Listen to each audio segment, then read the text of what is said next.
Hello, and welcome back to another update as we cover the latest developments throughout the front line in the Russo-Ukrainian war. We start out here to the south of Kotlярivka, where the Russians managed to make this small advancement, reaching the outskirts of the village from the south. And with this, we see that the Russians now pressure the Ukrainian positions in Kislivka and Kotlярivka from not just the south, but also the east and the north. So with this, we see that there are three possible directions of attack if the Russians start an offensive in the direction of Kotlярivka and Kislivka in an attempt of capturing the two villages. We have here the main highway between Volatile and Kupiansk, and the Russians have been generally moving through that towards the Kupiansk direction. What we may see is that the Russians will take this opportunity to try and pressure the villages by going around them from the south, allowing them to envelop it from this direction, cutting off its supply routes in and out of the villages. There are two main supply routes, and that is the highway towards them that goes into the backside of the villages, and then there's the railways that goes through the northern parts as well. With the Russian positions here to the north of Kislivka, the railways are no longer a suitable supply line for Kislivka and Kotlярivka, as the road is cut off by the Russians having direct fire control over it. However, here to the west, that would be the main supply route over the past few weeks, if not months. And at the same time, we see that the Russians have also launched attack here to the south, and with that, the direction into Kotlярivka is also cut off, leaving only the Kislivka road intact. And with that, the Russians could push a bit further and gain control over that as well. Taking a look at the topographic map, we can see that the railways is located at the high grounds, and so are the Russian positions here to the north and east of Kotlярivka and Kislivka. However, to the south, we also see that there are some heights here, which overlooks the roads into and out of Kotlярivka and Kislivka, which means that already at this distance, the Russians may already have full direct fire control over the supply routes in and out of Kotlярivka and Kislivka. And if that is the case, the Ukrainians here in Kislivka and Kotlярivka would be left without supply, similar to the Avdiivka direction, however, in a more dire condition. So with that, we see that the two villages are already small in size, and if the Russian forces in the area concentrate their artillery in these locations, it could be only a matter of time before the Ukrainians are forced to retreat out of it. The Ukrainian defensive tactics so far has been to hold on to locations pretty much at all costs. As such, we see that in a situation like this, the Ukrainians will just continue putting more soldiers and more supplies into this battle, despite them being in a vulnerable and difficult position. This is why there is the possibility that the Ukrainians are taking a lot of losses despite being on the defensive, because their defensive tactics are seemingly reckless.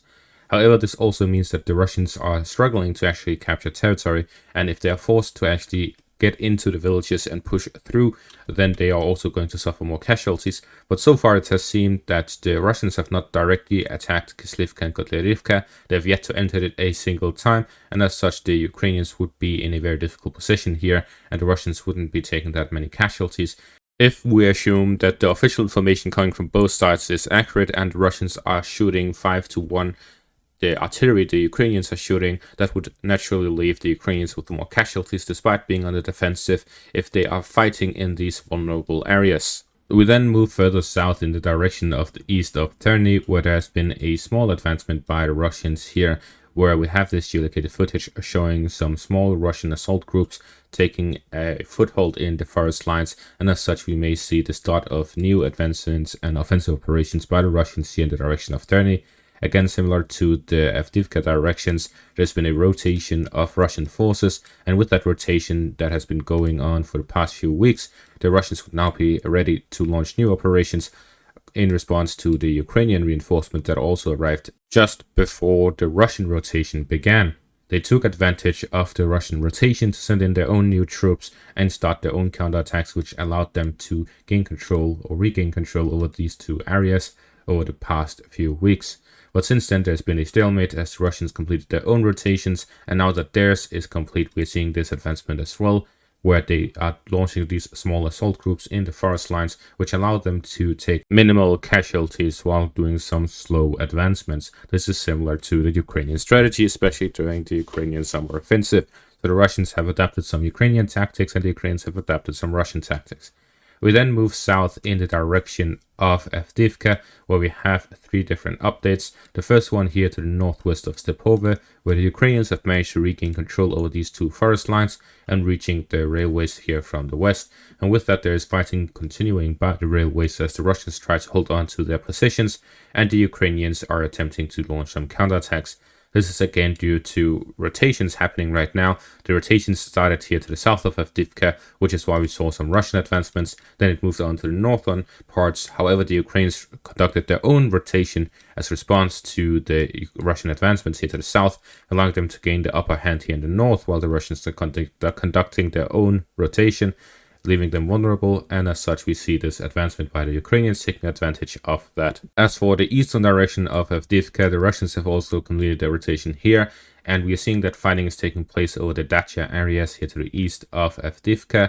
This is the more vulnerable areas, but also heavily fortified, especially here by the far east, where there are multiple layers of trench networks. And as we see here by the Dacia area here, the trenches do not just go in one direction, they go in a circle, allowing them to hold their position even if left alone, as they have been, as the Ukrainians are focusing their defenses here to the south.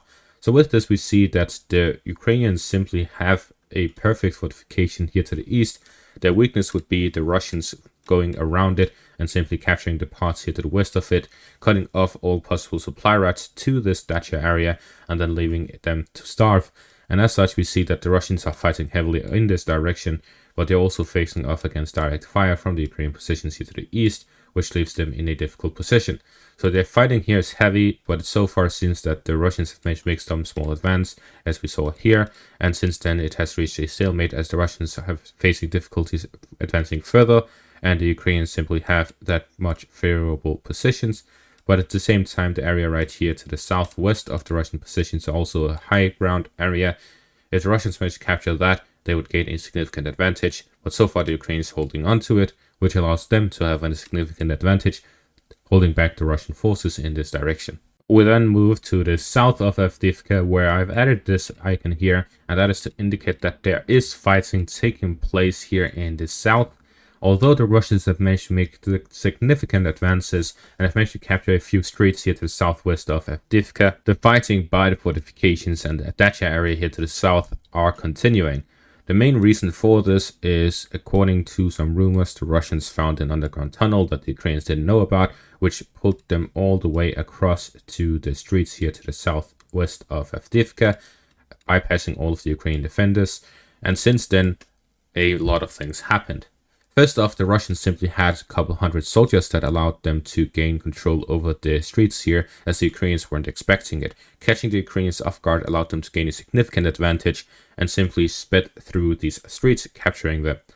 Considering that a couple of Russian soldiers appeared here within the southwest of Avdiivka, bypassing the Ukrainian defenses, the Ukrainians went into a state of panic where they went to send reinforcements here to the southern area.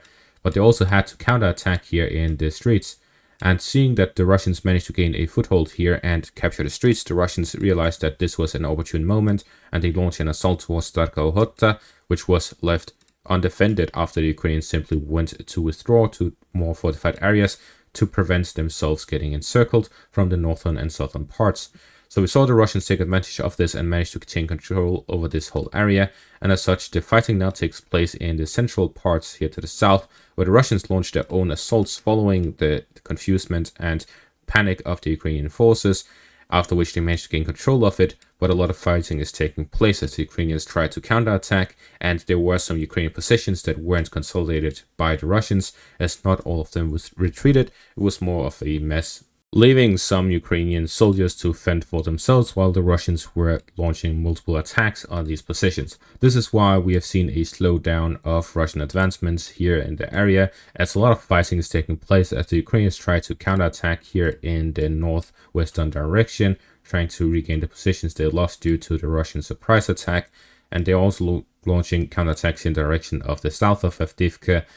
And with the arrival of new recruits and new forces as reinforcements, they are now strengthening these counterattacks. While at the same time, the Russians managed to gain these advances, and after finishing their own rotation, they are able to hold on to it so far. And if this continues and they actually manage to hold on to their positions and the Ukrainian counterattacks do not succeed, then the Ukrainians would be left in a vulnerable position. And this is why we saw something similar to the military base being withdrawn from and the Russians taking over it without a fight. This is simply due to the panic that took place as the Ukrainians didn't know the exact situation here. There was a lot of confusion and a lot of panic on the Ukrainian ranks here to the south of Avdiivka, which managed to force these Ukrainian soldiers who didn't know anything really to just withdraw to avoid encirclement. But it turns out that the Ukrainians would still have held on to this position and possibly even counterattacked into the Russian positions from the south, allowing them to get a better position. This is why, in the end, information is the most important part of warfare. If you know where the enemy is and where they will be, then you can make accurate assessments and act accordingly. But if you do not know, then something like this happens and an entire front can collapse. And with this, we see that there's going to be a lot more fighting here to the south of Avdiivka before we see movement again, as both sides have recently completed rotations and are at full strength. And with this, we see that the fighting in the Avdiivka direction is very volatile, and in the end, anything can happen. Finally, in the direction of Rehorivka, there's been this duplicated footage here, which shows Ukrainian soldiers fighting here in the western parts of Marinka, here to the eastern parts of Rehorivka. And with this, we show you that the gray area, the gray zone here, was actually held by the Ukrainians, and the Russians are fighting those positions as the Ukrainians are trying to counterattack. And that is going to be all for this update. Thank you all for watching and have a great day.